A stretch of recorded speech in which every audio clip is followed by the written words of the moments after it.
રાજ્યમાં 7 દિવસ હળવાથી મધ્યમ વરસાદની આગાહી। આગામી 48 કલાક બાદ વધી શકે છે વરસાદની તીવ્રતા। 4 દિવસ ગાજવીજ સાથે દક્ષિણ ગુજરાતમાં વરસાદ વરસવાની શક્યતા। સાથે સાથે દક્ષિણ સૌરાષ્ટ્રમાં પણ વરસાદની આગાહી। માછીમારોને દરિયો ન ખેડવા સૂચના। અમરેલીના જાફરાબાદ બંદર પર 1 નંબરનું સિગ્નલ લગાવાયું। હવામાનની વરસાદની આગાહીને પગલે તંત્ર એલર્ટ। વરસાદી માહોલને કારણે સિગ્નલ લગાવાયું। સાવચેતીના ભાગરૂપે બંદર પર ચેતવણી સૂચક સિગ્નલ લગાવાયું। સુરતમાં અણધાર્યા માવઠાએ ખેડૂતોની મુશ્કેલી વધારી। એકાએક વરસેલા વરસાદે ખેડૂતોને ઉજાગરા કરાવ્યા। સ્ટેટ હાઈવે પર ખેડૂતોએ આખી રાત ડાંગર ભેગું કર્યું।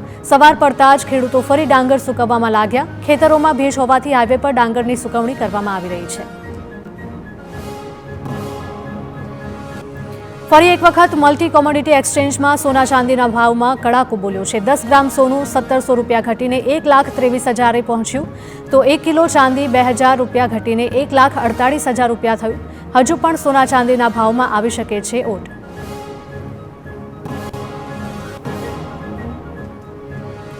ગાંધીનગરમાં કેન્દ્રીય ગૃહપ્રધાન અમિત શાહના હસ્તે વિકાસ કાર્યોનું લોકાર્પણ થયું। રાજ્ય સરકારના માર્ગ અને મકાન વિભાગના કામોનું ખાતમુહૂર્ત કરાયું। સીએમ ભૂપેન્દ્ર પટેલ અમિત શાહ સાથે હાજર રહ્યા। શાંતિપુરા ચોકડીથી ખોરજ જીઆઈડીસી સુધી 805 કરોડ રૂપિયાના ખર્ચે બનશે નવો માર્ગ।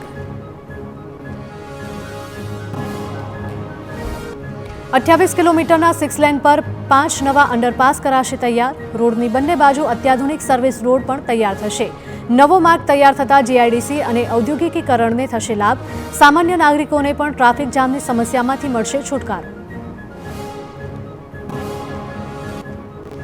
કેન્દ્રીય ગૃહપ્રધાન અમિત શાહના હસ્તે વિકાસ કાર્યોનું લોકાર્પણ। ગાંધીનગરમાં ધારાસભ્યો માટેના નવા એમએલએ ક્વાર્ટર્સનું ઉદ્ઘાટન કર્યું। સેક્ટર 17માં ધારાસભ્યો માટે બનાવાયા છે નવા વૈભવી આવાસો। 220 કરોડ રૂપિયાથી વધુના ખર્ચે 9 માળના 12 ટાવરમાં બનાવાયા છે નવા આવાસ। જૂના એમએલએ ક્વાર્ટર્સ છોડી નવા ક્વાર્ટર્સ તૈયાર કરાયા। ઉદ્ઘાટન બાદ ડ્રો દ્વારા ધારાસભ્યોને ફ્લેટની ફાળવણી કરવામાં આવશે। ધારાસભ્યો ઉપરાંત કેટલાક પૂર્વ અને વર્તમાન પ્રધાનોને પણ ફ્લેટ મળશે। રાજકોટમાં વર્ષોથી ખાલીખમ સરકારી આવાસોનું રિનોવેશન કરવામાં આવશે। 15 વર્ષથી ખાલી હતા 1056 જેટલા સરકારી આવાસ। 1 બીએચકે આવાસોનું આગામી 10 મહિનામાં નવીનીકરણ થશે। મહાનગરપાલિકા 16 કરોડ 60 લાખના ખર્ચે રિનોવેશન કરશે। 15 વર્ષથી ખાલી આવાસોમાં થતી હતી અસામાજિક પ્રવૃત્તિઓ।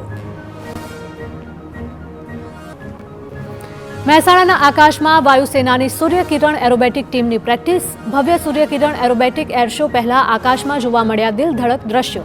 આવતીકાલે સવારે 9 વાગે થશે એર શો। ફાયર જેટની પ્રેક્ટિસથી મહેસાણામાં રોમાંચનો માહોલ।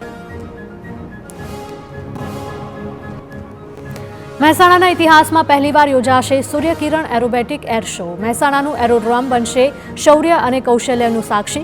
સૂર્યકિરણ ટીમની પ્રેક્ટિસે વધાર્યો શહેરમાં જોશ અને જુસ્સાનો માહોલ। પાયલટ્સે પ્રેક્ટિસમાં બતાવ્યું સંકલન અને દિલધડક કૌશલ્ય।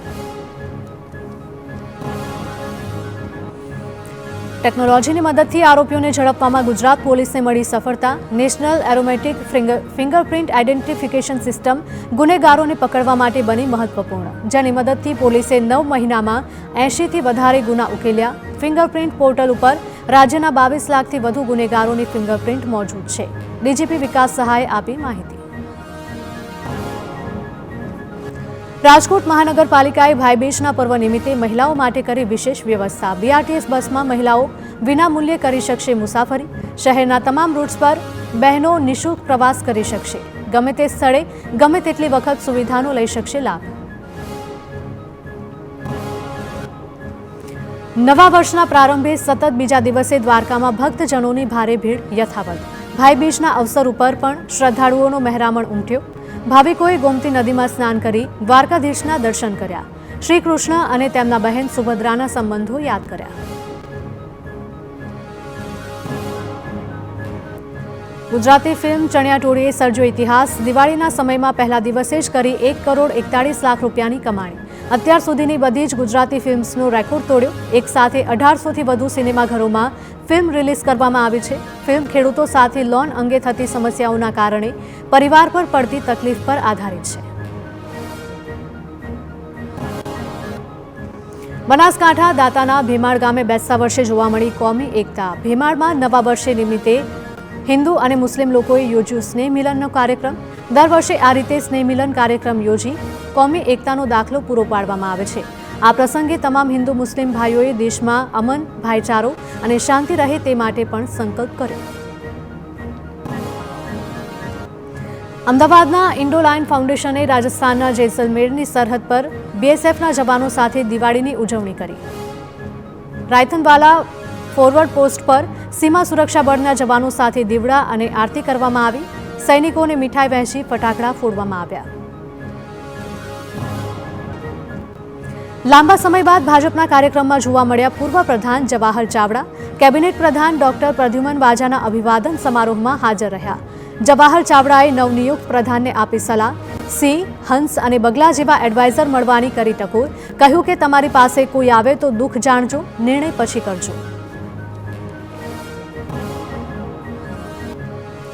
જવાહર ચાવડાની સલાહ પર ધારાસભ્ય સંજય કોરડિયાએ પ્રતિક્રિયા આપી હતી। હળવા અંદાજમાં સંજય કોરડિયાએ જવાહર ચાવડાને આપ્યો જવાબ। કહ્યું, પ્રદ્યુમન વાજા સાહેબ ખૂબ હોશિયાર છે, તેમને બધી જ ખબર હોય છે, કોણ બગલો અને કોણ હંસ તેવી વાજાએ સાહેબને સારી રીતે ખબર છે।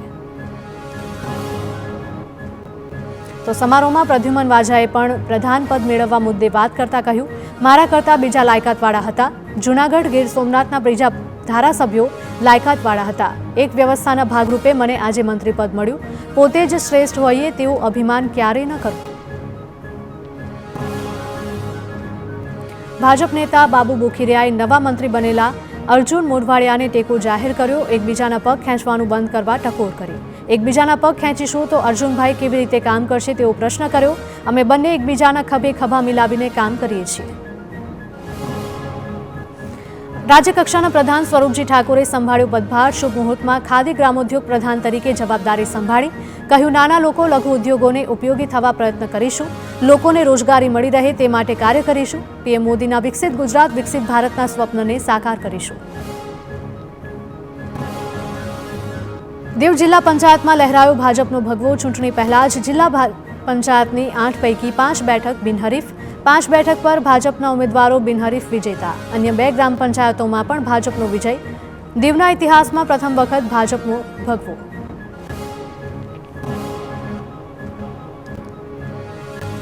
તાપીના ઉકાઈની પાથરડા કોલોની પાસે ચોરીનો પ્રયાસ। ઘરની બહાર મૂકેલા ડીજેના સામાનની ચોરીની કોશિશ કરવામાં આવી। કોલોનીમાં જ રહેતો શખ્સ ચોરી કરતો સીસીટીવીમાં કેદ થયો। ફરિયાદીએ સીસીટીવીનું સાયરન વગાડતા ચોર ફરાર થયો। પોલીસે તપાસ હાથ ધરી।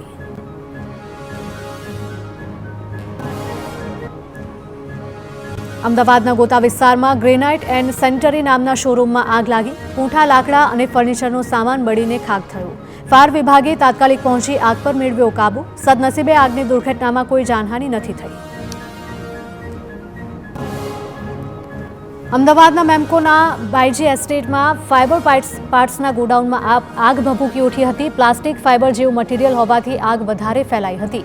ફાયર વિભાગની 6 ટીમોએ આગ પર મેળવ્યો કાબુ। ગોડાઉનમાંથી સમયસર લોકો બહાર નીકળી જતા જાનહાનિ ટળી।